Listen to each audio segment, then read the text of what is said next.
نحمده ونصلي على رسوله الكريم أما بعد فأعوذ بالله من الشيطان الرجيم بسم الله الرحمن الرحيم رب اشرح لي صدري ويسر لي أمري واحلل عقدة من لساني يفقهوا قولي ربي زدني علما ربي زدني علما ربي زدني علما اللهم إني أعوذ بك من زوال نعمتك وتحول عافيتك وفجاءة نقمتك وجميع سخطك ربنا لا تزغ قلوبنا بعد إذ هديتنا وهب لنا من لدنك رحمة إنك أنت الوهاب إنك أنت الوهاب انک انت الوہاب۔ اے اللہ، دین کو سمجھنا سیکھنا میرے مالک ہمارے لیے آسان فرما دے اور ہمیں اس کو سیکھ کے سمجھ کے اس پر عمل کرنے والا بنا دے، ہمارے دلوں کو ہمارے قلوب کو اپنی یاد دے دے، ہدایت دے دے اور دوسروں کی ہدایت کا سبب بنا دینا۔ اے اللہ، ہمیں ایمان پہ زندہ رکھنا اور ایمان کی بہترین حالت میں واپس بلانا۔ اے میرے مالک، ہر طرح کی زوال نعمت سے بچانا۔ بے شک تو اپنے بندوں پہ بے حد مہربان ہے۔ آمین ثم آمین۔ واتقوا یوما لا تجزی نفس، واتقوا اور ڈرو یومن وہ دن لا تجزی کوئی بدلہ نہ ہوگا نفس کوئی شخص عن نفس کسی شخص سے شیئن کچھ بھی ولا یقبل اور نہ ہی قبول کیا جائے گا منہا اس سے عدل کوئی معاوضہ ولا اور نہ ہی تنفعہا اس کو نفع دے گی شفاعت کوئی سفارش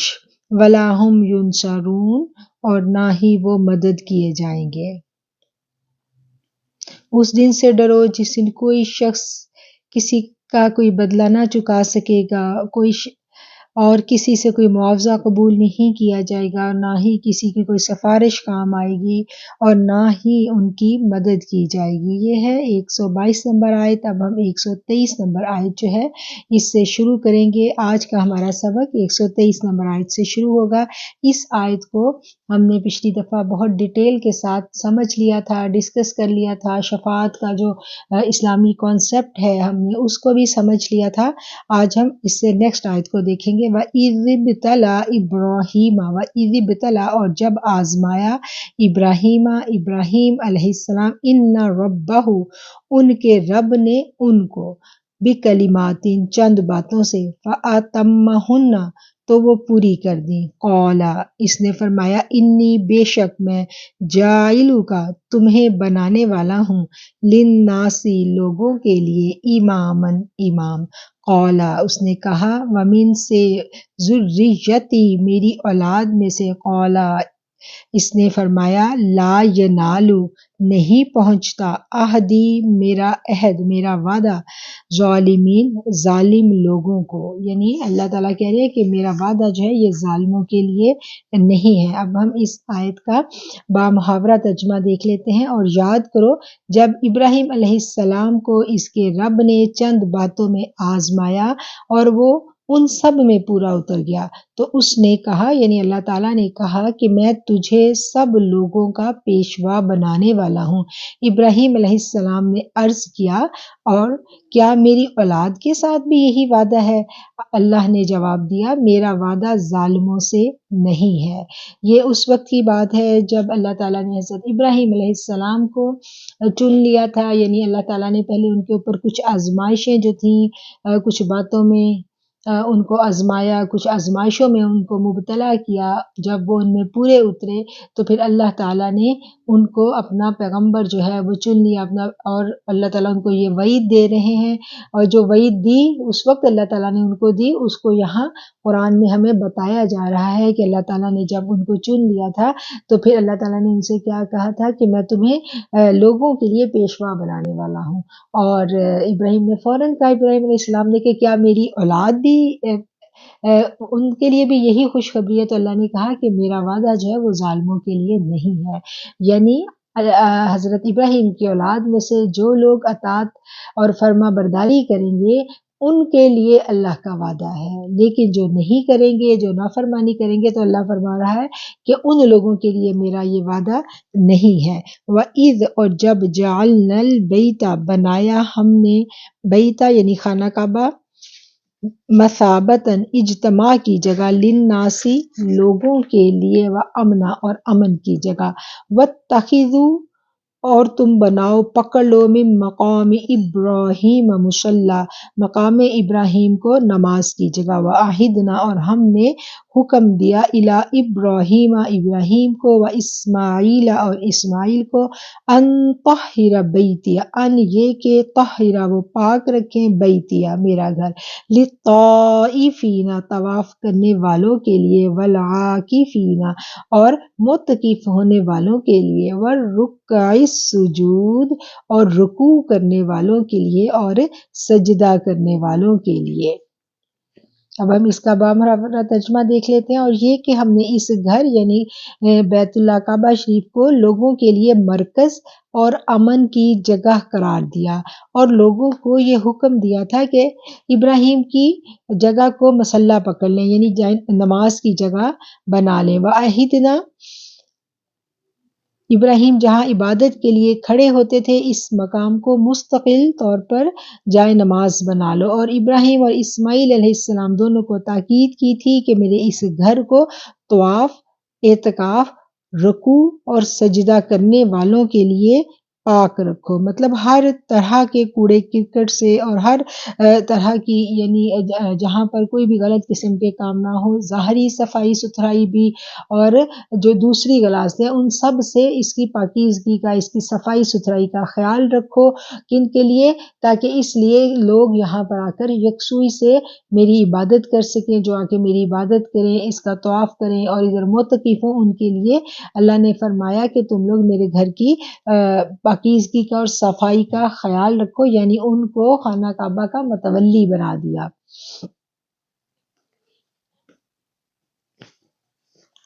وَإِذْ قَالَ اور جب کہا ابراہیم علیہ السلام نے، رب اجعل اے میرے رب بنا دے، ھذا بلدا اس شہر کو، آمنا امن والا، وارزق اور روزی عطا فرما، اہلہ اس کے رہنے والوں کو، من الثمرات پھلوں میں سے، من جو کوئی آمنا ایمان لے کے، منہم ان میں سے، باللہ اللہ پر، وبالیوم الاخر اور قیامت کے دن پر، قولا تو کہا، ومن کفر اور جس نے کفر کیا، فأمتعہ تو اس کو میں نفع دوں گا، قلیلا تھوڑا، پھر اضطرہ مجبور کروں گا اس کو، الی عذاب النار دوزخ کے عذاب کی طرف، وبئس المصیر اور وہ بہت بری جگہ ہے، برا ٹھکانہ ہے، مصیر کا مطلب کہ وہ بئس بہت برا، مصیر ٹھکانہ ہمیشہ رہنے کی جگہ، یعنی دوزخ جو ہے وہ بہت بری رہنے کی جگہ ہے۔ اور یہ کہ ابراہیم علیہ السلام نے دعا کی تھی کہ اے میرے پروردگار اس شہر کو امن کا شہر بنا دے، کس شہر کو؟ جہاں پر بیت اللہ شریف تعمیر کیا تھا نا مکہ مکرمہ، اس شہر کے لیے حضرت ابراہیم نے دعا کی، اور اس کے باشندوں میں سے جو اللہ کی آخرت کو مانے انہیں ہر قسم کے پھلوں کا رزق عطا فرما۔ جواب میں اس کے رب نے فرمایا، جو نہیں مانے گا دنیا کی چند روزہ زندگی کا سامان تو میں اس کو بھی دوں گا، مگر آخر کار اسے عذاب جہنم کی طرف گھسیٹوں گا، وہ بدترین ٹھکانہ ہے۔ یہ آیت جو ہے اس کو جب ہم سمجھتے ہیں تو ہمیں پتہ چلتا ہے کہ جب حضرت ابراہیم نے دعا کی تھی نا کہ اس شہر کو امن والا بنا اور اس کے جو باشندے ہیں ان کو رزق عطا فرما پھلوں سے، ٹھیک ہے، تو اللہ تعالیٰ کیا کہہ رہے ہیں؟ اب دیکھیں یہاں پر اللہ تعالیٰ نے جو اللہ کی نافرمانی کرنے والے ہیں، یہاں پر اللہ تعالیٰ نے ان کی بات کی ہے کہ میں یہ حق انہیں، تمہاری یہ دعا ان کے حق میں تو قبول کروں گا ہی جنہوں نے میری فرما برداری کی تھی، مگر جنہوں نے میری فرما برداری نہیں کی، دین ابراہیمی کو قبول نہیں کیا، ان کو بھی میں چند روزہ زندگی جو ہے دنیا کی اس کے فوائد دوں گا۔ اب یہاں سے یہ کانسیپٹ جو ہے ہمیں کلیئر ہو جانا چاہیے۔ ابھی پیچھے سے حضرت ابراہیم نے کہا تھا نا کہ اللہ تو مجھے پیشوا بنا رہا ہے تو میری اولاد کو بھی بنا، تو اللہ نے اس کو کیا کہا کہ تمہاری جو میں تمہیں جو پیشوائی کا جو امامت کا جو مرتبہ تمہیں میں دے رہا ہوں، اس کے وارث صرف وہ لوگ ہوں گے تمہاری اولاد میں سے، میں ان کو چنوں گا جو فرما بردار ہوں گے، جو ظالم ہیں ان کے لیے میرا کوئی وعدہ نہیں ہے۔ لیکن جب رزق کی بات آئی، ٹھیک ہے، دنیاوی فائدوں کی بات آئی، تو اللہ تعالیٰ کیا کہہ رہے ہیں کہ یہاں پر جو میری بات نہیں بھی مانیں گے نا، دنیا کا فائدہ میں ان کو بھی دوں گا۔ یہ ایک بہت بڑی الجھن جو ہے، اکثر جب لوگ اس بات پہ اعتراض کرتے ہیں، بچے یہ بات ہمیں کہتے ہیں کہ اگر مسلمانوں کے لیے رزق ہے، اللہ کی نعمتیں مسلمانوں کے لیے ہیں، تو پھر کافروں کو کیوں اتنا زیادہ اللہ نے نوازا ہے؟ تو یہاں پر ہمیں یہ بات سمجھ آ رہی ہے کہ ساری کی ساری مخلوق اسی اللہ کی مخلوق ہے۔ مومن، کافر، مشرک، یہ سارے ہمارے وسائل ہیں، مخلوق وہ ساری اللہ کی ہے۔ رزق کا وعدہ اللہ کا سب کے ساتھ ہے۔ اللہ نے کیا کہا کہ رزق میں سب کو دوں گا۔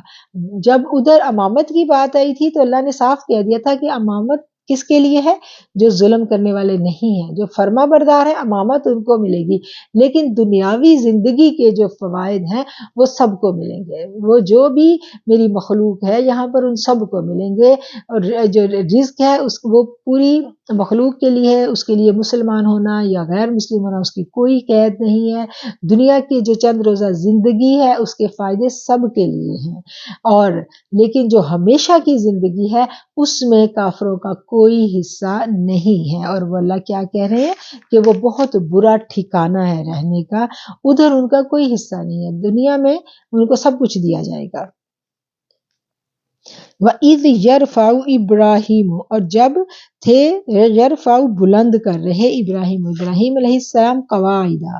بنیادیں، من البیت، من سے بیتی خانہ کعبہ کی، و اسماعیل، اور اسماعیل علیہ السلام کی، جب ابراہیم اور اسماعیل دونوں مل کر خانہ کعبہ کی دیواریں جو ہے وہ بلند کر رہے تھے تو انہوں نے کیا دعا کی؟ ربنا تقبل منا، ربنا اے ہمارے رب، تقبل قبول فرما لیجئے، منا ہم سے، انکا بے شک تو ہی، انتا تو ہی ہے، سمیع العلیم سننے والا ہے اور جاننے والا ہے۔ اللہ کی جو ہم دیکھتے ہیں کہ یہی الفاظ ہیں نا جو آج ہم بھی اللہ کے لیے استعمال کرتے ہیں، جو امت محمدیہ ہے سارے کے سارے اللہ کے یہی الفاظ ہمیں بھی دیے گئے ہیں، تو یہی الفاظ پیچھے سے آ رہے ہیں، یہ کیونکہ ہم سب دین ابراہیمی پر ہیں نا، تو یہ ابراہیم علیہ السلام کے بھی یہی الفاظ تھے کہ اللہ تو جاننے والا ہے، سننے والا ہے، تو ہماری یہ جو ہم خدمت کر رہے ہیں اس کو قبول فرما اور ہماری دعاؤں کو قبول فرما۔ ربنا اے رب ہمارے، وجعلنا اور ہمیں بنا لے، مسلمین فرما بردار، لکا اپنا،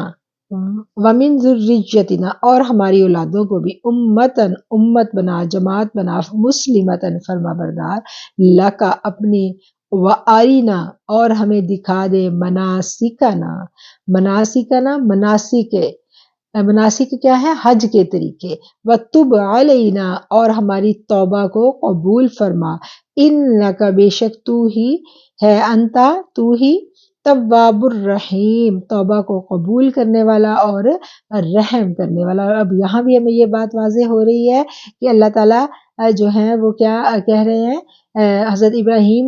کو کس طرح اللہ نے پکارنا سکھایا، اللہ نے ان کو سکھایا تھا نا کہ کس طرح مجھے پکارنا ہے۔ بالکل دیکھیں جو امت محمدیہ صلی اللہ علیہ وسلم کو تعلیمات دی گئی ہیں وہی انداز جو ہے حضرت ابراہیم کا ہے اللہ کو پکارنے کا، کہ یہ جو انداز ہے یہی حضرت آدم کو سکھایا گیا تھا کہ پہلے اپنی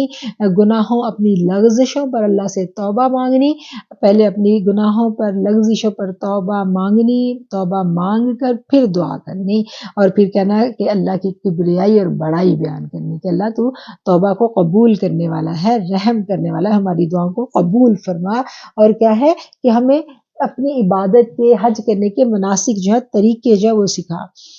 ربنا اے رب ہمارے، وبعث فیہم اور بھیج دے ان میں، رسولا ایک رسول، منہم ان میں سے، یتلو وہ پڑھے، علیہم ان پر، آیاتی کا تیری آیات، وَيُعَلِّمُهُمُ الْكِتَابَ اور انہیں تعلیم دے کتاب کی، والحکمت اور حکمت کی، وَيُزَكِّيهِمْ اور انہیں پاک کر دے، اِنَّكَ أَنْتَ بے شک تو ہی ہے عزیز الحکیم غالب ہے حکمت والا ہے، وَمَن يَرْغَبُ اور کون ہے یرغب جو موڑے، ملتی ان سے ملتی ابراہیم علیہ السلام کے دین سے، الا من سفیہ سوائے اس کے من جس نے سفیہ بے وقوف بنایا نفسہ اپنے آپ کو، وَلَقَدِ اسْتَفَيْنَاهُ اور بے شک چن لیا ہم نے، فی الدنیا وَلَقَدِ اسْتَفَيْنَاهُ چن لیا ہم نے اس کو فی الدنیا دنیا میں، وَإِنَّهُ اور بے شک ہو کی ضمیر جو ہے وہ اس کی طرف ہے، فی الآخرتی آخرت میں، لَمِنَ الصَّالِحِین وہ ہوگا نیکوکاروں میں سے، صالحین میں سے وہ ہوگا۔ اب ہم ان آیات کا بامحاورہ ترجمہ دیکھ لیتے ہیں۔ اللہ تعالیٰ کہہ رہے ہیں کہ اب کون ہے جو ابراہیم کے طریقے سے نفرت کرے جس نے خود اپنے آپ کو حماقت و جہالت میں مبتلا کر لیا ہو، یعنی جو شخص حضرت ابراہیم کے طریقے سے نفرت کر رہا ہے وہ کون ہے؟ جو خود اپنے آپ کو ہی وہ حماقت میں مبتلا کر رہا ہے، خود غلطی اپنے آپ کے ساتھ خود ہی کر رہا ہے، اس کے سوا کون یہ حرکت کر سکتا ہے؟ یعنی اللہ نے تو سب کچھ واضح کر کے جو ہے وہ اپنے بندوں کے سامنے رکھ دیا، اب کیا کہ وہ بندے اگر نہ اس چیز کو مانے تو پھر اس کا کوئی، اللہ کہتا ہے کہ وہ خود اپنے آپ کے ساتھ خود ہی بیوقوفی کر رہے ہیں۔ ابراہیم علیہ السلام تو وہ شخص ہے جس کو ہم نے دنیا میں اپنے کام کے لیے چن لیا تھا، ٹھیک ہے، اور آخرت میں اس کا شمار صالحین میں سے ہوگا۔ اللہ تعالیٰ جو ہے حضرت ابراہیم کی یہاں پر انٹروڈکشن کروا رہے ہیں، ان کا تعارف کروا رہے ہیں۔ حضرت ابراہیم علیہ السلام کے بارے میں جب ہم پڑھتے ہیں ان کی ہسٹری، ابھی آپ دیکھیں قرآن میں جا بجا ان کا تذکرہ آئے گا، اور جس طرح وہ آزمائے گئے وہ بھی ہم واقعات ڈیٹیل کے ساتھ آگے پڑھیں گے کہ حضرت ابراہیم علیہ السلام کو اللہ تعالیٰ نے کس طرح سے آزمایا تھا، پوری ان کی کہانی کے پہلے بہت بڑھاپے میں ان کو بہت زیادہ ایج میں ان کو یہ بیٹا دیا گیا اسماعیل، اور پھر اس کو وہ لے کے یہاں آتے ہیں، ہم سب نے وہ کہانی سنی ہوئی ہے نا کہ آپ کو کہا گیا کہ آپ اس بیٹے کو لے کے چلے جائیں، حکم ہوا، بیوی ہے ساتھ ان کی سائرہ، جوان بیوی ہے، چھوٹا ننھا سا بچہ ہے، وہ آتے ہیں، اور وہ جب رستے میں کیا تھا کہ اللہ تعالیٰ ان کی رہنمائی فرما رہے تھے، ان کے آگے آگے جو ہے تو فرشتہ تھا جو ان کی رہنمائی کر رہا تھا کہ چلیں، وہ چلتے جاتے ہیں، اپنا آبائی شہر جو ہے وہ چھوڑ کے پیدل سفر کرتے ہیں، اور جب وہ پہنچتے ہیں فلسطین کی وادیوں میں تو بڑی خوبصورت سرسبز علاقہ تھا، تو ابراہیم علیہ السلام پوچھتے ہیں کہ اللہ یہی وہ جگہ ہے کہ جس پر مجھے رکنا ہے، جس پر حکم ہے مجھے رکنے کا، تو اللہ کہتا ہے نہیں، چلو اور چلو، جہاں جہاں خوبصورت جگہ آتی ہیں ابراہیم علیہ السلام کے دل میں آتا ہے شاید اس جگہ بھی ہم نے رکنا ہو، لیکن حکم ہوتا ہے کہ نہیں آپ چلتے جائیں، اور پھر مکہ کے سنگ لاخ پہاڑ آتے ہیں، ہم نے دیکھا نا کہ آج تو وہاں پر بڑی ترقی ہو گئی ہے، تو ذرا چشم تصور میں ہم ہزاروں سال پیچھے جا کر دیکھیں تو وہاں کیا تھا، اب تو بڑی بڑی جو بلڈنگیں ہیں ان پہاڑوں کو کاٹ کر وہاں تعمیر ہو گئی ہے نا، تو وہ بھی ایک حسن پیش کر رہی ہیں، اور بہت سارے اب درخت وہاں لگ گئے ہیں، تو ان وقتوں میں تو وہاں کچھ نہیں تھا، سنگلاخ پتھر، سخت گرمی، پانی نہیں ہے، کوئی آبادی نہیں ہے، بے آب ہو گیا، اور ان پتھروں والی چٹیل جو سرزمین ہے، پانی نہیں ہے، اونچے اونچے پہاڑ ہیں، ٹھیک ہے، وہاں پر حضرت ابراہیم علیہ السلام جب آتے ہیں تو آپ تو نہیں یہ سوچ سکتے تھے کہ میرا رب مجھے یہاں رکنے کا کہے گا، تو اللہ نے کہا کہ یہیں رک جاؤ، کتنی بڑی آزمائش تھی کہ وہاں پر قیام کا کہا جا رہا ہے، اور پھر اس سے بڑھ کے پھر کیا کہ وہ جو اتنے سالوں کے بعد اللہ نے ان کو ننھا سا پیارا سا بیٹا دیا تھا، جوان بیوی تھی ساتھ، یہ حضرت سائرہ ان کی پہلی بیوی نہیں تھی، یہ ان کی دوسری بیوی تھی، اور یہ بہت یعنی سردار قبیلے سے تھی، اور بڑی ناز و نام میں ان کی پرورش ہوئی تھی حضرت سائرہ کی، اور ان کو اس بیوی کو جو ہے جس کی گود میں ننھا سا بچہ ہے، اور جو بڑے اچھے خاندان کی ہے، بڑی آسانیوں میں زندگی اس نے گزاری ہے، اس کو کہا جا رہا ہے کہ اپنی اس بیوی کو یہاں پر چھوڑ دو اور واپس چلے جاؤ۔ تو جب ابراہیم علیہ السلام نے اپنی بیوی کو وہاں پر چھوڑا اور واپس پلٹے تو آپ سوچیں کہ وہ جو وقت تھا وہ کیسا ہوگا۔ بی بی سائرہ نے جو ہے حضرت ابراہیم جب پلٹے تو انہوں نے آواز دی، انہوں نے کہا آپ ہمیں یہاں چھوڑ کے جا رہے ہیں؟ تو ابراہیم نے کہا ہاں میرے رب کا حکم ہے۔ تو بی بی صاحبہ فرماتی ہیں کہ اللہ کا یہ حکم ہے کہ ہمیں چھوڑ دیں؟ انہوں نے کہا ہاں۔ تو انہوں نے کہا ٹھیک ہے۔ تو میں سوچتی ہوں کہ وہ عورت کتنی مہان تھی، کتنا بڑا دل تھا اس عورت کا، اور کیسا اس میں فرما برداری کا جذبہ تھا اس عورت کے اندر، کہ جب اس کو کہا گیا کہ یہ رب کا حکم ہے تو اس نے کیا کہا؟ اس نے ایک شکوہ بھی نہیں زبان سے کیا۔ آج تو ہم چھوٹی سے چھوٹی جو ایک عبادت ہی کہہ لیں، فرما برداری ہمیں کرنی پڑے اللہ کی، اور واضح احکامات بھی موجود ہوں، تو ہم یعنی ہمارا ایمان کہاں پر ہے؟ ہمیں پتہ ہے کہ ہم اپنے شوہروں کے ساتھ کتنی تعویلیں، کتنی دلیلیں لے آتے ہیں کہ میں یہ سب کیسے کر سکتی ہوں، میرے لیے کیسے ممکن ہے، میں ایک عورت ہوں، میں یہ کروں وہ کروں۔ تو اس عورت کو دیکھیں جس کی گود میں چھوٹا سا بچہ ہے، اور وہ عورت کے لیے صرف یہ لفظ کافی تھے کہ میرے رب کا حکم ہے۔ انہوں نے کہہ دیا، حضرت ابراہیم نے کہہ دیا کہ یہ میرے رب کا حکم ہے، تو انہوں نے کہا ٹھیک ہے، تو چھوڑ کے ان کو چلے گئے تھے وہاں، تو وہ اکیلی تھی اس بچے کے ساتھ، اور جب وہ اکیلی عورت وہاں پر تھی اور کچھ بھی نہیں تھا، کچھ بھی نہیں تھا وہاں، پانی بھی نہیں تھا، بڑے بڑے پہاڑ تھے، کیونکہ پہلی دفعہ ہمیں ہسٹری بتاتی ہے نا کہ بیت اللہ شریف جب پہلی دفعہ تعمیر ہوا تھا تو اس وقت حضرت ابراہیم علیہ السلام نے تعمیر کیا تھا، اور اللہ تعالیٰ نے جگہ کی نشاندہی کی تھی۔ پھر طوفان نوح آتا ہے اور ساری کی ساری زمین جو ہے وہ ملیامیٹ ہو جاتی ہے، سب کچھ ختم ہو جاتا ہے، پھر دوبارہ سے نوح علیہ السلام جو ہیں وہ اپنے ساتھیوں کو لے کے کشتی سے اترتے ہیں، زمین پر دوبارہ آباد کاری ہوتی ہے، دوبارہ سے لوگ آباد ہوتے ہیں، سال ہر سال گزر جاتے ہیں، جگہ جگہ قومیں، قبیلے، خاندان جو ہیں وہ اپنی بستیاں شہر آباد کر لیتے ہیں۔ تو مکہ کی یہ جو وادی تھی یہ بالکل بے آباد تھی، بالکل بے آباد، یہاں کوئی نہیں تھا، اور وہاں پر جب اللہ کا حکم جو ہے بی بی سائرہ تک پہنچ گیا تو کیا ہے، انہوں نے خاموشی اختیار کی، ننھا سا بچہ انہوں نے اپنے سینے سے چمٹایا اور انہوں نے شوہر کو رخصت کر دیا، اور کچھ بھی نہیں تھا ان کے پاس، صرف ان کے پاس کیا تھا؟ اپنے رب کی اطاعت اور فرما برداری، اور رب کی اطاعت اور فرما برداری سے بڑی نعمت کوئی نہیں ہے، اور وہ میرے رب کو اتنی پسند آئی کہ وہ قبول کر لی گئی، اور جب میرے رب نے قبول کی تو پھر اللہ نے اس کو رہتی دنیا تک نشان بنا دیا، رہتی دنیا تک مثال بنا دیا اللہ نے۔ وہ کس طرح انہوں نے جب بچہ پانی کے لیے بلک رہا تھا تو انہوں نے وہ بچہ جو ہے وہاں پر ڈالا، اور ڈال کے پیچھے جو دو پہاڑیاں تھیں صفا مروہ، ان کے درمیان وہ جاتی ہیں، وہ بھاگتی ہیں، وہ جوان عورت جس کا ننھا سا بچہ پانی کے لیے تڑپ رہا ہے، تو آپ سوچیں کہ اس عورت کی تڑپ کا کیا حال ہوگا، اس کے پاس کچھ بھی نہیں تھا، یہ نہیں ہے کہ وہ وہاں بیٹھ کے شوہر کو کوسے یا رب کی ناشکری کرے۔ آج ہم ان سارے حالات میں اپنے آپ کو رکھ کے دیکھیں تو ننھی سے ننھی آزمائش جو ہے ہم اس کے اوپر ہمارا کیا رویہ ہوتا ہے۔ تو ان بی بی صاحبہ کو ہم دیکھیں کہ ان کا کیا استقلال تھا، وہ بھاگ رہی ہیں ایک پہاڑ پہ دوسرے پہ، اور جس جگہ وہ سپیڈ تیز کرتی ہیں اللہ نے اس جگہ کو بھی، ان قدموں کو بھی گنا ہوگا، میرے رب نے فرشتوں سے کہا ہوگا کہ جاؤ ان قدموں کی جگہ پہ نشان لگاؤ، قیامت تک میرے فرما بردار بندے اس جگہ پر ایسے ہی دوڑیں گے۔ دیکھیں نا قیامت تک مرد کس طرح وہاں پر دوڑتے ہیں۔ تو جب ہم وہاں پر جاتے ہیں، آج بھی صحیح ہوتی ہے تو صحیح ڈیفینیٹلی ایک تھکا دینے والا عمل ہے، اور کافی وہ لمبی جگہ ہے جہاں پر ہم صحیح کرتے ہیں، اور پھر اس جگہ پہ آج بھی سبز لائٹیں نشاندہی کر رہی ہیں حضرت سائرہ کی اس سنت کی، اور وہاں پر ہم حکم ہے کہ آج بھی جو مرد ہے وہ بھاگیں، اور عورتوں کے لیے یہ حکم نہیں، عورتیں نارمل چلیں لیکن مرد بھاگیں۔ اس ماں کی بے قراری کو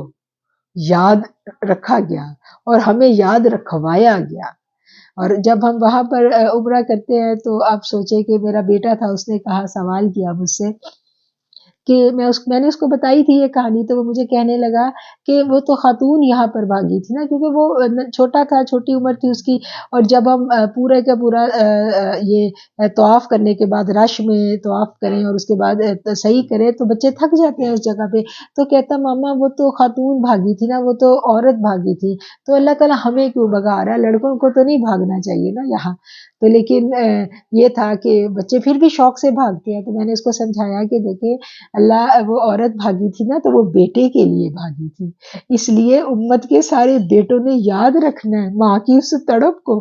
کہ ماں کی وہ تڑپ تھی جس کے اوپر کیا تھا کہ ان سنگلاخ جو پتھر تھے انہوں نے اپنا سینہ شق کیا اور اس میں سے پانی ابل پڑا، اس ماں کی تڑپ پہ پانی ابلا، لیکن ماں کس کے لیے تڑپی؟ بیٹے کے لیے تڑپی، اور قیامت تک کے فرما بردار بیٹے اس جگہ پہ اس تڑپ کی جو ہے وہ شکر گزاری میں، اس ماں کی یاد میں بیٹے جو ہے وہ تیز آج بھی بھاگتے ہیں اور قیامت تک بھاگتے رہیں گے انشاءاللہ۔ اور کس طرح ابراہیم جو ہے وہ ساری آزمائشوں میں سے پورے اترے، اور پھر جب وہ بچہ بڑا ہو گیا، پھر جب اس کی قربانی کا حکم ہے، وہ تھوڑی بڑی آزمائش تھی، وہ ساری کی ساری آزمائشیں جو ہے ابراہیم ان میں سے گزر آتے ہیں اور اللہ تعالیٰ ان کو قبول کر لیتا ہے، اور پھر جب قبول کر لیتا ہے تو پھر اللہ انہیں بہت بڑا رتبہ دیتا ہے، اتنا بڑا رتبہ کہ اپنا آخری پیغمبر جس کی امت جو ہے اللہ کی سب سے پسندیدہ امت ہے، اور قیامت تک جو ہے اس امت کے جو ولی ہیں، جو اس امت کے نیک لوگ ہیں، اللہ نے ان کا درجہ جو ہے وہ بنی اسرائیل کے پیغمبروں کے برابر رکھا، اور اس امت کی جو ہے اللہ نے اتنی، دیکھیں پرانی امتوں میں کوئی شخص جو تھا، کوئی پرانی امتوں میں ہم دیکھتے ہیں ایک برائی جو ہے ان پر غالب آ جاتی تھی، کوئی ایک برائی تو وہ امت جو ہے اس پہ عذاب آ جاتا تھا، تہ تہ کر دی جاتی تھی، ناپ تول میں کمی آتی ہے، کہیں جو ہے حضرت لوط کی قوم کی جو برائی ان کے اوپر غالب آتی ہے، کوئی بھی برائی کسی امت پر غالب آتی ہے تو اس امت کو دنیا سے مٹا دیا جاتا تھا، کہیں پتھروں کی بارش ہو رہی ہے، کہیں نوح کا پانی کا عذاب آ رہا ہے، کیا کیا کچھ نہیں ہوا، ٹھیک ہے نا، لیکن وہ لاڈلی امت جس میں میں کہتی ہوں آج ہم میں ساری برائیاں موجود ہیں، لیکن نبی رحمت علیہ الصلوۃ والسلام کی امت ہونے کے صدقے ہماری اللہ نے پردہ پوشی کی ہوئی ہے، ہمارے گناہوں کو ڈھانپا ہوا ہے، ہمیں مہلت پہ مہلت ہے، مہلت پہ مہلت ہے، کب تک مہلت ہے؟ جب تک سانس نہ اکھڑ جائے۔ تو وہ ہمارے جو آباء و اجداد ہیں، ہمارا جو تعلق ہے وہ کن سے ہے، وہ کتنی مہان شخصیات تھی، وہ کتنی بلند کردار تھے، وہ بی بی ہاجرہ جو ہے کہاں پر ان کا رتبہ تھا، بی بی ہاجرہ کا ہم دیکھتے ہیں، اور آج بھی ان کی یاد جو ہے بیت اللہ شریف میں ہمیں آتی ہے، کون سی ماں ہے، کون سا بیٹا ہے وہ بیت اللہ میں جائے اور بی بی صاحبہ کو یاد نہ کرے؟ تو ان کی ساری حضرت ابراہیم نہیں خالی آزمائے گئے، میں کہتی ہوں وہ عورت، اس کی آزمائش بھی بہت بڑی تھی، اور پھر اس کی آزمائش قبول کر لی گئی، ٹھیک ہے نا، اور پھر اس کے بعد کیا ہے کہ اتنا بڑا درجہ دے دیا گیا، اور اس کے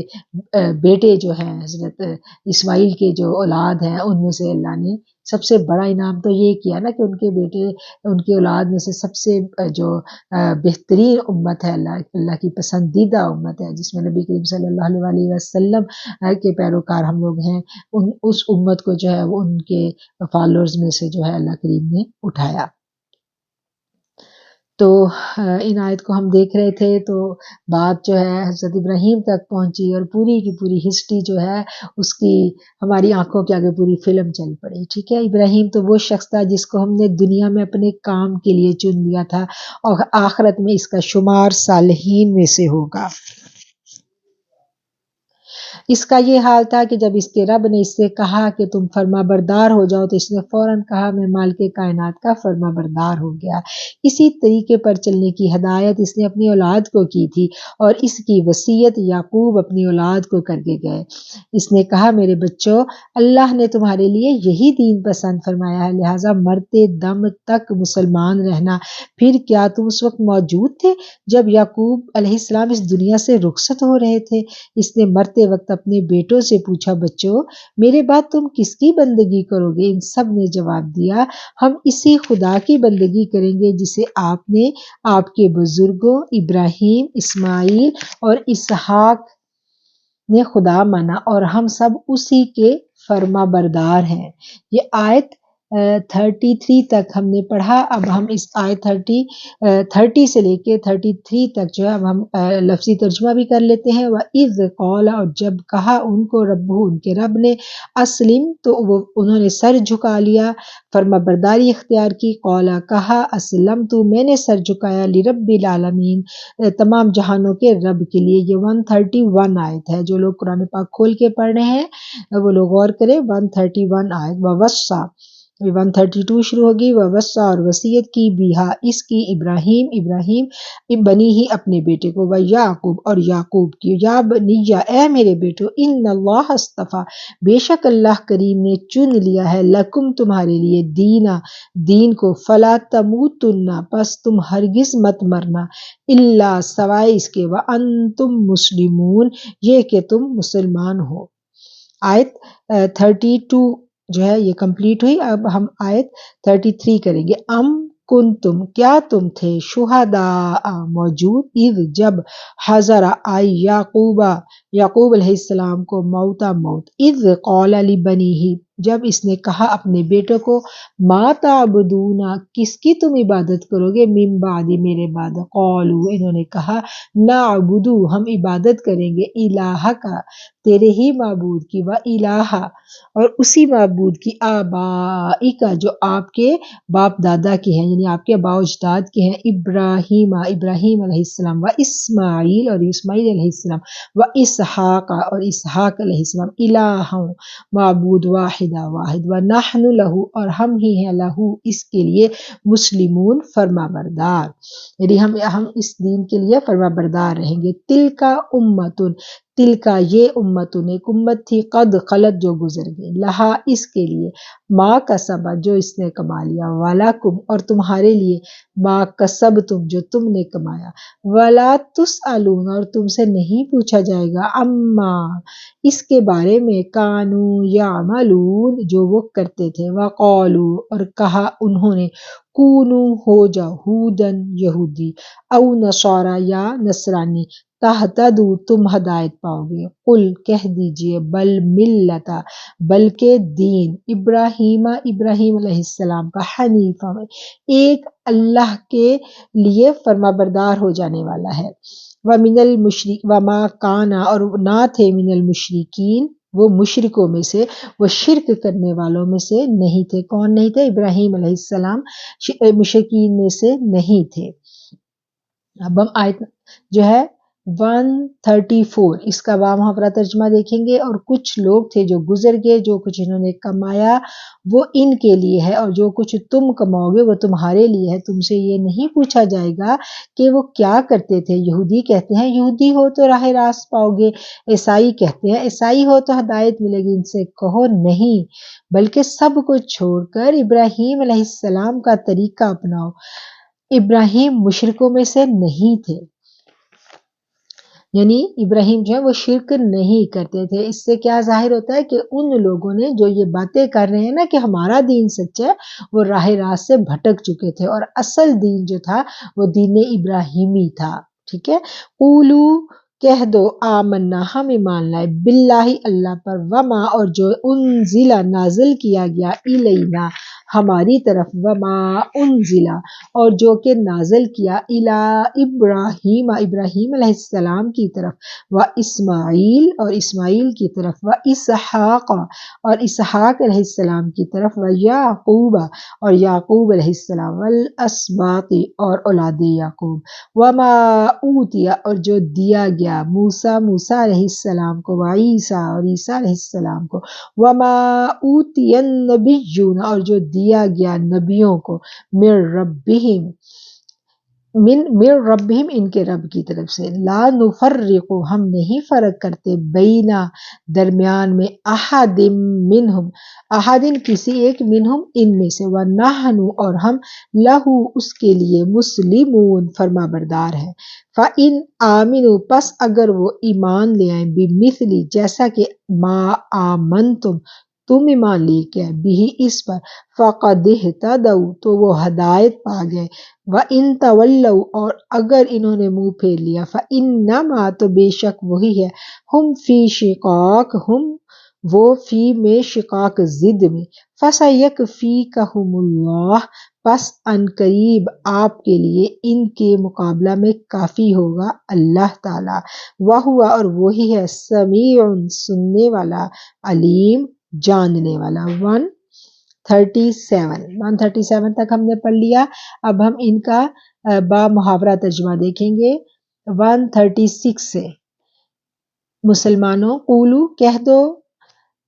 ہم ایمان لائے اللہ پر اور اس ہدایت پر جو ہماری طرف نازل ہوئی ہے، اور جو ابراہیم، اسماعیل، اسحاق، یعقوب اور اولاد یعقوب کی طرف نازل ہوئی تھی، اور جو موسیٰ، عیسیٰ اور دوسرے پیغمبروں کو ان کے رب کی طرف سے دی گئی تھی، ہم ان کے درمیان کوئی تفریق نہیں کرتے اور اللہ کے فرما بردار ہیں۔ پھر اگر وہ اسی طرح ایمان لائیں جس طرح تم ایمان لائے ہو تو ہدایت پر ہیں، اور اگر اس سے منہ پھیر لیں تو کھلی بات ہے کہ وہ ہٹ درمی میں پڑ گئے، لہٰذا اطمینان رکھو کہ ان کے مقابلے میں اللہ تمہاری حمایت کے لیے کافی ہے، وہ سب سنتا ہے اور جانتا ہے۔ اب 138 آیت کو ہم دیکھیں گے۔ صبغۃ اللہ، صبغہ کہتے ہیں کلر کو، رنگ کو، رنگ اللہ کا، ومن احسن اور کس کا، احسن اچھا ہے، من اللہ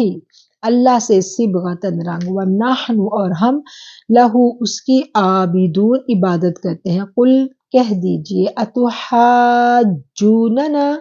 کیا تم ہم سے جھگڑا کرتے ہو، فی اللہ اللہ کے بارے میں، وہو اور وہی ہے، ربنا ہمارا رب، وربکم اور تمہارا رب، ولنا اور ہمارے لیے ہے، اعمالنا ہمارے اعمال، ولکم اور تمہارے لیے ہے، اعمالکم تمہارے اعمال، ونحن لہ مخلصون اور ہم ہیں اسی کے لیے خالص۔ اب ہم ان آیتوں کا با محاورہ ترجمہ جو ہے وہ دیکھ لیتے ہیں۔ ان کے ہاں جو ہے، ان لوگوں کے ہاں، یہود و نصارہ کے ہاں یہ رواج تھا، وہ لوگ کیا کرتے تھے کہ جو مسیحیت کے ظہور سے پہلے جو ہے یہودیوں کے ہاں یہ رسم تھی کہ وہ اپنے جو نوزائیدہ بچے ہیں ان کو بھی، اور ان میں سے جو کوئی اپنے دین کے اوپر آتا تھا، قبول کرتا تھا دین کو، تو وہ اس کو کیا کرتے تھے، ایک رنگ تھا پانی میں تھوڑا سا زرد رنگ گھول کے اس سے غسل دیتے تھے، اور اس کا مطلب یہ ہوتا تھا کہ اب وہ ہمارے دین کے اوپر آ گیا ہے اور اس کو اللہ کا رنگ چڑھ گیا ہے، یعنی کلرڈ پانی سے اس کو نہلانا، اور جب اس کو پانی سے نہلا دینا تو یہ ایک رسم تھی ان کی، اس کا مطلب یہ ہے کہ اب اس کے اوپر اللہ کا رنگ چڑھ گیا۔ جیسے آج کل ہمارے یہاں بھی مختلف رسومات ہیں نا، چادر پوشی کی جاتی ہے اور تاج پوشی کی جاتی ہے کہ بھئی اب یہ اس کو کوئی مرتبہ مقام مل گیا ہے، ولایت میں یہ داخل ہو گیا، اس طرح کی رسومات ہمارے ہاں بھی ہے نا، تو یہ اسی طرح کی رسومات ان کے ہاں بھی تھی، لیکن اللہ تعالیٰ کیا کہہ رہے ہیں، اللہ کہہ رہے ہیں کہ یہ جو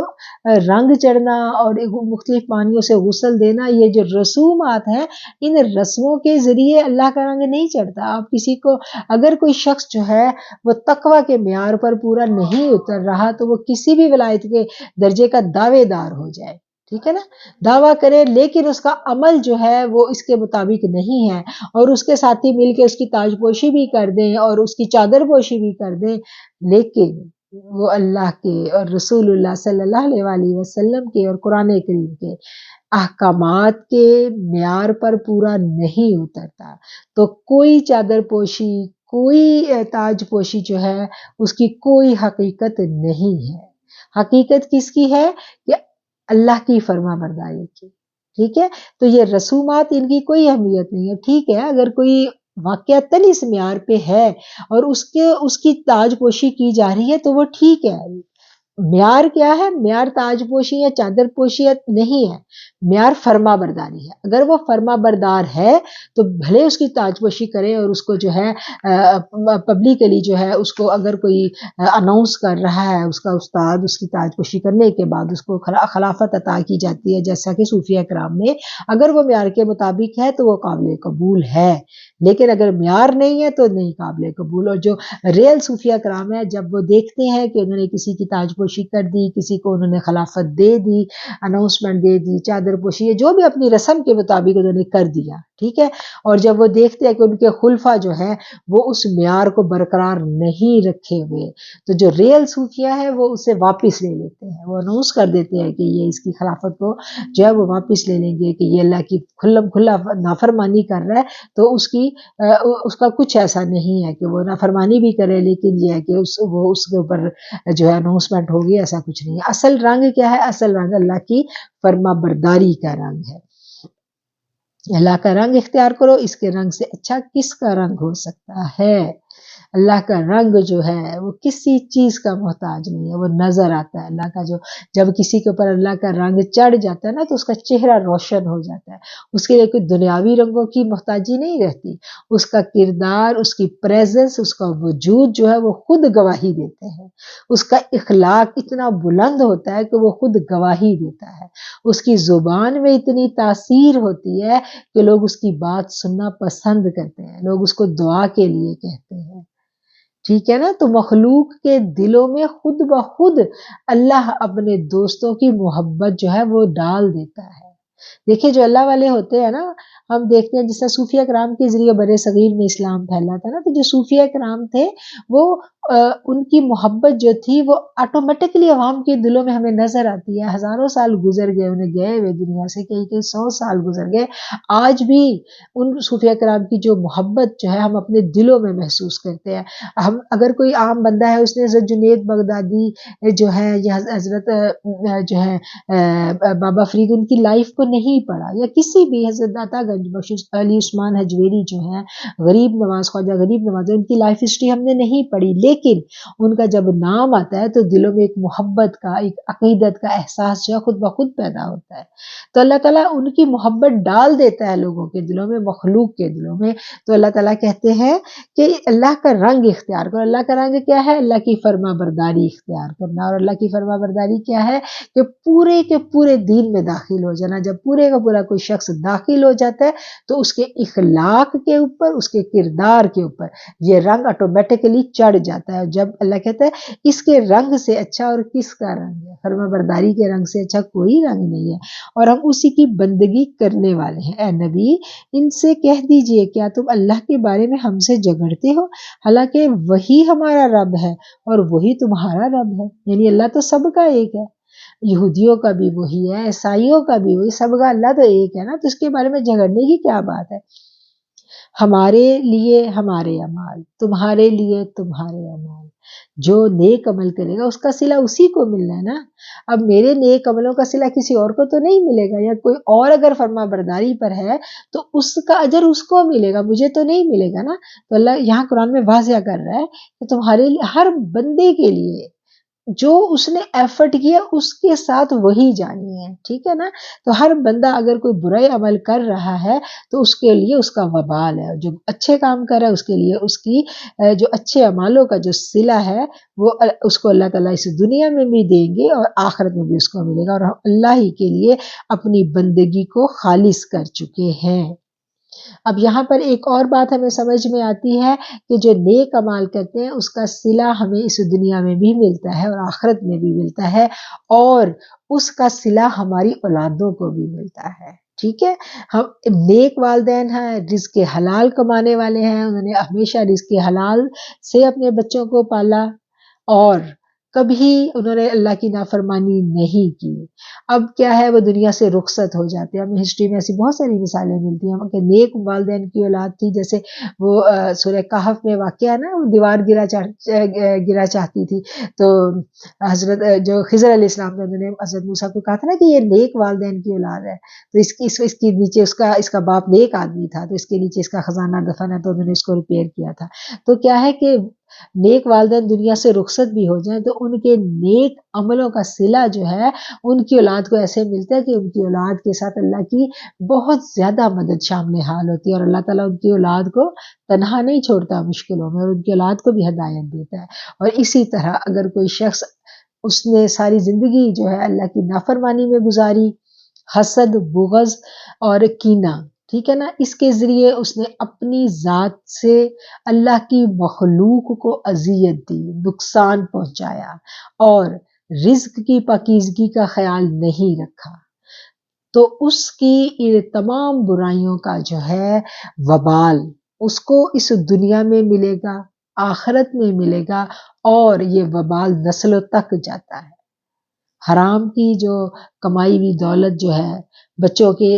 کردار کو، ان کے اخلاق کو ڈیفینیٹلی متاثر کرتی ہے۔ یہ ہمیشہ سے تھا اور یہ ہمیشہ رہے گا۔ ایسی مثالیں ہم جب دیکھتے ہیں ہمیں ہسٹری میں بھی ملتی ہیں، اور آج اگر ہم اپنے ارد گرد نظر دوڑائیں تو آج بھی ہمیں ایسی بہت ساری مثالیں نظر آتی ہیں کہ باپ اور ماں ان کی نافرمانی، اور اگر انہوں نے اپنی زندگی نافرمانی میں گزاری ہے اور رزق کی پاکیزگی کا خیال نہیں رکھا، تو بڑھاپے میں جب وہ اپنی اولاد کی بے راہ روی، نافرمانی اور یہ سب کچھ دیکھ کے پریشان ہوتے ہیں تو دل ہی دل میں وہ ڈیفینیٹلی نادم بھی ہوتے ہیں کہ شاید یہ ہمارے ہی گناہوں کا وبال ہے۔ اس لیے یہ والے جو گناہ ہیں ان کا وبال نسلوں تک جاتا ہے، اور نیکیوں کا جو خیر ہے وہ نسلوں تک بٹتی ہے، ٹھیک ہے۔ ہمارے لیے ہمارے اعمال، تمہارے لیے تمہارے اعمال، اور ہم اللہ ہی کے لیے اپنی بندگی کو خالص کر چکے ہیں۔ یا پھر کیا تمہارا کہنا یہ ہے کہ ابراہیم علیہ السلام، اسحاق، اسماعیل، اسحاق، یعقوب اور اولاد یعقوب سب کے سب یہودی تھے یا نصرانی تھے؟ کہو تم زیادہ جانتے ہو یا اللہ؟ اس شخص سے بڑا ظالم کون ہوگا جس کے ذمے اللہ کی طرف سے ایک گواہی ہو اور وہ اس کو چھپائے۔ تمہاری حرکات سے اللہ غافل تو نہیں ہے؟ وہ کچھ لوگ تھے جو گزر چکے، ان کی کمائی ان کے لیے تھی، تمہاری کمائی تمہارے لیے ہے، تم سے ان کے اعمال کے متعلق سوال نہیں ہوگا۔ یہ جو آیتیں ہیں ہم ان کو دیکھتے ہیں کہ اللہ تعالیٰ ان سے مخاطب ہو کے کیا کہہ رہے ہیں کہ یہ جو لوگ تھے، دیکھیں انہوں نے اپنی کتاب کو بدل دیا، یہودی اور نصرانی جو تھے کتاب کو بدل کے یہ آپس کے لڑائی جھگڑے میں پڑ گئے، اپنی برتری کو ثابت کرنے لگے ایک دوسرے کے اوپر۔ تو اس کے جواب میں اللہ تعالیٰ جو ہے وہ ان سے کہہ رہے ہیں کہ انہوں نے آیتوں کو جو بدلا اور نام کیا دیا اللہ کا، کہ یہ اللہ کی کتاب کو بدل کے وہ کہہ رہے ہیں کہ اللہ یہ کہہ رہا ہے۔ تو آج بھی ہم دیکھتے ہیں کہ وہ کہا تھا نا شاعر کا وہ شعر نا کہ خود بدلتے نہیں، غالباً علامہ اقبال کے خود بدلتے نہیں قرآن کو بدل دیتے ہیں۔ تو قرآن کے لفظوں کو تو نہیں بدل سکتے، تو معنی و مفہوم کو بدل دیا جاتا ہے، من چاہی تفسیریں کر دی جاتی ہیں، من چاہے ترجمے کر دیے جاتے ہیں، اور من چاہے فتوے جو ہیں وہ پیسے دے کے اور جس طرح چاہیں اپنے مفادات کے لیے لوگ ہمیں حاصل کرتے دکھائی دیتے ہیں۔ لیکن کیا ہے کہ یہ جو جھوٹ ہے یہ اللہ پر باندھنا، ایک تو خود جھوٹ بولنا اور پھر اس جھوٹ کو اللہ پر باندھنا، یہ اس کا بہت بڑا گناہ ہے، بہت بڑا اس کا وبال ہے۔ اور اللہ کیا کہہ رہا ہے؟ اللہ کہہ رہا ہے اس شخص سے بڑا ظالم کون جس کے ذمہ اللہ کی طرف سے ایک گواہی ہو۔ گواہی کیا ہے کہ اللہ کا پیغام اس تک پہنچ گیا، بجائے اس کے کہ اللہ کے پیغام کو قبول کر کے اس کی گواہی دے کہ ہاں یہ اللہ کی بات ہے، حق سچ ہے، نہیں، اس کی بجائے اس کے کیا ہے کہ اس کو بدل دینا اور پھر اس کے اوپر جو ہے حق بات کو چھپا کے بری بات کو لوگوں کے اوپر ظاہر کرنا۔ تو اللہ کیا کہہ رہے ہیں کہ وہ اللہ تمہاری حرکتوں سے غافل نہیں ہے۔ وہ کچھ لوگ تھے جو ایسا کر گزرے اور جو کچھ انہوں نے کیا اس کا وبال انہی کے لیے ہے، ٹھیک ہے۔ اب ان آیتوں کو ہم نے محاورہ دیکھ لیا، اب ان آیتوں کا ہم لفظی ترجمہ بھی دیکھ لیتے ہیں۔ ہم 138 تک ہم نے لفظی ترجمہ کر لیا تھا، اب ہم 139 کا لفظی ترجمہ دیکھیں گے۔ ام تقولون، ام کیا، تقولون تم کہتے ہو، ان ابراہیم، ان کہ ابراہیم علیہ السلام اسماعیل اسحاق یعقوب والاسباطی، اور اسباط کا مطلب کیا ہے؟ اولاد، اور اولاد یعقوب کانو تھے ہودن یہودی او نصارہ یا نصرانی۔ قل کہہ دیجئے انتم کیا تم اعلم زیادہ جانتے ہو ام اللہ یا اللہ زیادہ جانتا ہے؟ ومن اور کون ہے ازلم بڑا ظالم ممن کتما جس نے کتما چھپائی شہادتن گواہی عندہ جو اس کے پاس تھی من اللہ اللہ کی طرف سے، وما اور نہیں ہے اللہ بغافلین غافل، ٹھیک ہے، اما اس سے جو تعملون جو تم عمل کرتے ہو، تل کا یہ امت ایک جماعت تھی، ایک امت تھی، قد خلت بے شک وہ گزر گئی، لہا اس کے لیے ما جو کسبت اس نے کمایا، وَلَكُمْ اور تمہارے لیے ہے ما کسب تم جو تم نے کمایا، ولا تسألون اور تم سے نہیں پوچھا جائے گا اما اس کے بارے میں جو کانو یعملون جو وہ کرتے تھے۔ اب اللہ تعالیٰ ان کو کیا ہے کہ یہ اللہ کا ایک سمجھانے والا انداز ہے کہ جو وہ لوگ کرتے تھے ان کی پیروی نہ کرو، تمہارے پاس جو حق بات آ گئی ہے اس کو قبول کرو، اور ان کی کمائی ان کے لیے، تم اپنی فکر کرو، اور جو تمہاری کمائی ہے تم سے اس کے بارے میں پوچھا جائے گا۔ وہ ہے نا کہ ہر فرد جو ہے جو اس نے عمل کیا وہ اپنے اس عمل کا اللہ کے حضور خود جواب دے ہے، ٹھیک ہے نا۔ اگر ایک برائی یا ایک غلط کام ایک فرد کرتا ہے تو اس کی جواب دہ جو ہے اس کی نسل نہیں ہے، اس کا جواب اس نے خود ہی دینا۔ اب دیکھیں مال ہی کو دیکھ لیں، ایک چھوٹی سی مثال ہے کہ اگر ایک شخص جو ہے وہ بھاگ دوڑ دن رات کرتا ہے اور وہ بہت یعنی مال اکٹھا کرنے کی ہوس میں وہ حلال اور حرام کو بھول جاتا ہے اور حرام اکٹھا کرنے میں وہ لگ جاتا ہے، تو وہ جو کمایا ہے اس کا وبال تو اسی کو ملے گا نا۔ جو اس نے مال اکٹھا کیا وہ تو چھوڑ کے چلے جانا۔ اللہ نے تو فرمایا نا کہ میں نے تمہیں دوسروں کے مال کا وارث بنایا، یعنی جو مال آج میرا ہے، میری ملکیت ہے، اور مجھے اپنے مال پر بڑا تکبر اور بڑا غرور ہے کہ یہ سب میرا مال ہے۔ نہیں، آج مجھے بلاوا آ گیا تو یہ اس سب کے وارث تو میرے سے اگلے ہیں نا، میری آل اولاد اس کی وارث ہے، لیکن اگر میں نے یہ ناجائز طریقے سے اکٹھا کیا تو اس کا حساب میں نے دینا ہے۔ مال تو ان کو مل جائے گا، لیکن اس کو اکٹھا کرنے میں اگر میں نے اللہ کے حکموں کا خیال نہیں کیا تو وبال میرے اوپر ہے، آخرت میری خراب ہونی ہے، قبر میں مجھ سے پوچھ گچھ ہونی ہے کہ تم نے اس مال کو اکٹھا کیا، سینچ کے رکھا اور حلال حرام کا خیال نہیں کیا۔ بالکل اسی طرح پھر جب بات آ جاتی ہے زکوٰۃ کی، تو ہم خواتین کے پاس جو سونا جو زیور ہے وہ ہماری ملکیت ہے، اور ہم کہتے ہیں کہ یہ سونا چاندی زیور یہ میرا ہے، ٹھیک ہے، اور اس کی زکوٰۃ اب میرے اوپر ہے۔ اب میں کہوں کہ یہ میری ملکیت ہے اور اس کی زکوٰۃ کوئی اور دے، اکثر خواتین جو ہیں ان کو یہ میں نے کہتے سنا ہے، مسئلے بھی خواتین پوچھتی ہیں کہ ہمارا شوہر ہمیں ایکسٹرا پیسے ہی نہیں دیتا، ہم کہاں سے زکوٰۃ دیں، اتنا ہم کون سا کماتے ہیں، سونا تو ہمارے پاس ہے بٹ ہم زکوٰۃ نہیں دے سکتے کیونکہ ہم کوئی ارننگ نہیں کرتے۔ پاکستان میں اکثر خواتین جو ہے ہاؤس وائفز ہیں، جابز نہیں کرتی، ان کے اپنے پاس اپنے پیسے نہیں ہیں، تو یہ مسئلہ ہمیں اکثر درپیش ہوتا ہے۔ خواتین اکثر جب رمضان آتا ہے وہ پوچھتی نظر آتی ہے کہ بھئی میرا شوہر نہیں دے رہا، میں کیا کروں؟ تو اس کا جواب جو ہے وہ یہی ہے کہ جب یہ سونا میری ملکیت ہے تو عذاب مجھے آنا، پوچھ گچھ مجھ سے ہونی ہے کہ بی بی تمہارے پاس اتنا سونا تھا، تم نے جمع کیا تھا نا یہ سونا، تو جب تم نے جمع کیا تھا تو زکوٰۃ تم نے دینی تھی، یہ شوہر کا نہیں تھا، اس کو شوہر تو نہیں پہن رہا نا، اس کو میں پہن رہی ہوں، تو اس کی زکوٰۃ کا حساب جو ہے وہ میرے اوپر ہے۔ تو اگر آپ کا شوہر نہیں دے رہا تو اس کا ارینجمنٹ آپ نے خود کرنا ہے، آپ نے سوچنا ہے۔ جب ہمیں سونا بنانا ہوتا ہے نا، کوئی چیز ہمیں پسند آ جاتی ہے تو اس کے لیے کیسے پیسے بچانے ہیں، اس کا کیا طریقہ کار اختیار کرنا ہے، کون سی کمیٹیاں ڈالنے جانا ہے، اس کے لیے ہم کسی کو ڈھونڈتے نہیں ہیں فتوے کے لیے کہ ہمیں کوئی طریقہ بتا دیں کہ کیسے ہم شوہر سے پیسے چھپائیں۔ اس وقت ہم کہتے ہیں کہ شوہر کے پیسوں پہ میرا پورا حق ہے،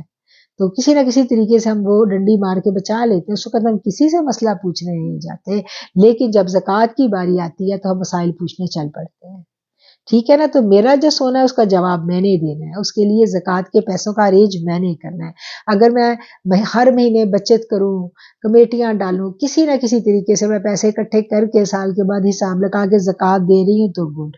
اگر میں نہیں کر پا رہی ٹھیک ہے نا، تو پھر مجھے اسی سونے میں سے کچھ سونا بیچ کے اس کی زکوٰۃ جو ہے وہ ادا کرنی ہے۔ اگر میں ایسا بھی نہیں کر سکتی ہوں تو پھر مجھے اپنا جو 7.5 تولے سونے کا نصاب ہے، مجھے یہ چاہیے کہ میں اتنا سونا اپنے پاس رکھوں، باقی کا سونا جو ہے پھر مجھے اس کے لیے کچھ کرنا چاہیے، اس کے لیے جو بھی میں کروں یعنی اس کے لیے ہمیں کوئی فیصلہ کر لینا چاہیے کہ اس کو میں نے بیچنا ہے یا کیا کرنا ہے۔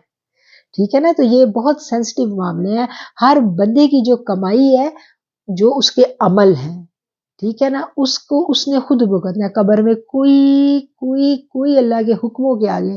کوئی بات نہیں آنی۔ قبر میں صرف اور صرف اپنے عملوں کا حساب ہر انسان نے خود دینا ہے۔ قیامت والے دن ہر بندے کا نامہ مال خود تولا جانا ہے۔ آج تو ہم کہتے ہیں نا کہ یہ باتیں ہیں، تو بحثیت فیملی، تو یہ شوہر کا، تو یہ فیملی کا، تو یہ بیٹے کا، تو یہ بیٹی کا۔ اگر وہ میرے بیٹے کا سونا ہے تو میں اس کو دے دوں اپنے بیٹے کو کہ بھئی یہ تمہارا ہے، تم اس کو اون کرو، رکھو یا بیچو، یہ تمہارا مسئلہ ہے، تمہیں اس کی زکوٰۃ دینی ہے۔ لیکن میرے میں یہ جرت نہیں ہے، میں اپنے بیٹے یا بیٹی کو نہیں دیتی، میں اس کو کہہ تو دیتی ہوں تمہارا سونا ہے، تو اس کے نام لگا دیتی ہوں۔ یہ بھی ہمارے وہاں بڑا رواج ہے نا کہ ہم کہتے ہیں اتنا میرے بیٹے کا، اتنا میری بیٹی کا، اور رکھتے اپنے پاس ہیں۔ اب وہ بیٹے بیٹی کے نام تو لگا دیا، لیکن اس کے تصرف میں نہیں ہے، نہ وہ اس کو بیچنے کا حقدار ہے، نہ وہ اس کو استعمال کرنے کا۔ تصرف میں میرے ہے، تو پھر زکوٰۃ مجھے دینی ہے۔ جب میں نے بیٹے بیٹی کو دے دیا تو پھر میرا تصرف ختم ہو گیا، پھر وہ بیچے رکھے نہ رکھے پھر وہ اس کا ہے۔ تو یہ باتیں چھوٹی چھوٹی سی ہیں جس کو ہم نے سمجھنا ہے اور اپنا محاسبہ کرنا ہے، ہم نے خود ہی کرنا ہے، کسی اور نے نہیں کرنا۔ اور اللہ ہم سب کو ہمت دے، توفیق دے کہ ہم جو ہیں اللہ تعالیٰ کے احکامات کو سمجھ کے اس کے اوپر عمل کرنے والے بن جائیں۔ جتنا قرآن ہم پڑھیں، اللہ تعالیٰ ہمیں اپنے عمل کو اتنے جتنا سیکھ لیے ان کو نافذ کرنے کی اپنی ذات پر ہمت اور توفیق دے۔ اور وآخر الدعوانا ان الحمد للہ رب العالمین۔ یہاں پر ہمارا سپارہ الحمدللہ پہلا سپارہ ختم ہو جاتا ہے۔ کل ہم انشاءاللہ دوسرا سپارہ شروع کریں گے، اور اس کے اجازت چاہنے سے پہلے ایک دفعہ پھر میں آپ سے ریکویسٹ کروں گی کہ آپ لوگ پلیز جو سنتے ہیں اس کو ضرور دوبارہ پڑھیں اور اس کو آگے پھیلائیں، اپنے حلقہ احباب میں اس کو ضرور ان باتوں کو ڈسکس کریں۔ اب جیسے آج ہم نے زکوٰۃ کا تھوڑا سا دیکھا، ہم اس کو ڈسکس کریں اپنے حلقہ احباب میں، ان باتوں کو، نیکی کی بات کو پھیلانا بھی صدقہ جاریہ ہے، اور یہ ہماری امت بحیثیت نبی کریم صلی اللہ علیہ وسلم کا امتی ہونے کے، یہ ہماری ذمہ داری ہے۔ دیکھیے سیل لگتی ہے نا کہیں پر، تو ہماری ذمہ داری ہوتی ہے کہ ہم اپنی ساری فرینڈس کو بتائیں، کیونکہ بعد میں ان فرینڈس نے ہمیں بہت ڈانٹنا ہے، بہت لڑائی کریں گی، سب بہت جھگڑا کریں گی، تم اکیلی سیل سے اتنی سستی چیزیں لے، ہمیں کیوں نہیں بتایا؟ تو فرینڈس کے گروپ میں ہم ضرور شیئر کریں گے کہ بھئی وہاں سیل لگی ہے، وہاں یہ سستا مل رہا ہے تو جلدی سے لے لو۔ تو اسی طرح انہی فرینڈس کو ہم نے آخرت میں بھی ساتھ رکھنا ہے۔ جتنی فرینڈس سے ہمیں اس دنیا میں پیار ہے نا، اس سے زیادہ ہمیں ان کی آخرت کی بھی فکر کرنی ہے۔ بہت پیار سے، بہت اچھے طریقے سے ہم نے اپنی فرینڈس میں ان باتوں کو پھیلانا ہے، ان کی سوچ کو ہم نے جو ہے کوشش کرنا ہے کہ ان کی سوچ کو بدلیں، دنیا کی ترغیب جو ہے وہ ان کے دلوں سے نکالیں، آخرت کی رغبت ان کو دلائیں، اللہ کے احکامات ان کو سمجھائیں۔ جو ڈسکشن ہم کرتے ہیں وہ دنیا کی بجائے ہم قرآن کی ڈسکشن آپس میں کریں، ٹھیک ہے نا؟ تو ہمارا ایک ایک لمحہ، ایک ایک گفتگو جو ہے وہ خیر و برکت والی ہو جائے گی، اور پھر ہم پیغام ایک دوسرے تک شیئر کریں، جو سنیں ایک دوسرے تک پہنچائیں، ہم ایک دوسرے کو اچھے اچھے لنکس شیئر کریں، ہم قرآن کی کلاس کا لنک شیئر کریں، اور ان کو کہیں کہ دیکھو میں بھی روز سنتی ہوں، ایک ہی ٹائم پہ ہم مل کے سنتے ہیں، اتنے بجے میں سنتی ہوں، اتنے بجے تم سنو، ٹھیک ہے نا؟ تو ہمیں تو بڑا ہی آسانی ہے کہ ہم آن لائن اس طرح سے نہیں کر رہے، ہم تو یوٹیوب پہ اپلوڈ کر دیتے ہیں نا، جس کا جب جی چاہے، جب جس کے پاس ٹائم ہو تو سن لیں۔ تو کوشش کریں اپنا ایک ٹائم فکس کریں کہ اسی ٹائم پہ روز سننا ہے۔ جب ایک ٹائم ہم فکس کر لیتے ہیں تو آٹومیٹکلی اس ٹائم پہ پھر ہمارا دل کرنے لگتا ہے کہ ہم آئیں بیٹھیں سنیں۔ اور جب فرینڈس کے ساتھ مل کے ہم شیئر کریں گے کہ بھئی اگر میں روز 11 بجے اپنی قرآن کی کلاس سنتی ہوں تو بھی تم بھی اتنے بجے سنو، تو بڑا اچھا لگے گا، ایک بڑا موٹیویشن ملتی ہے۔ چھوٹی چھوٹی باتیں ہیں جو ہم آپس میں کریں تو اس سے ہمیں موٹیویشن ملتی ہے، ٹھیک ہے؟ اپنا بہت خیال رکھیے، آپ سب کے لیے بہت دعائیں، آپ بھی مجھے دعاؤں میں یاد رکھا کریں، میرے لیے بھی خاص خاص دعا کیا کریں، میں آپ سب کے لیے دعا گو ہوں۔ اللہ تعالیٰ ہم سب کو دنیا اور آخرت میں ایک دوسرے کے لیے باعث رحمت بنا دے۔ وآخر الدعوانا ان الحمد للہ رب العالمین۔ السلام علیکم۔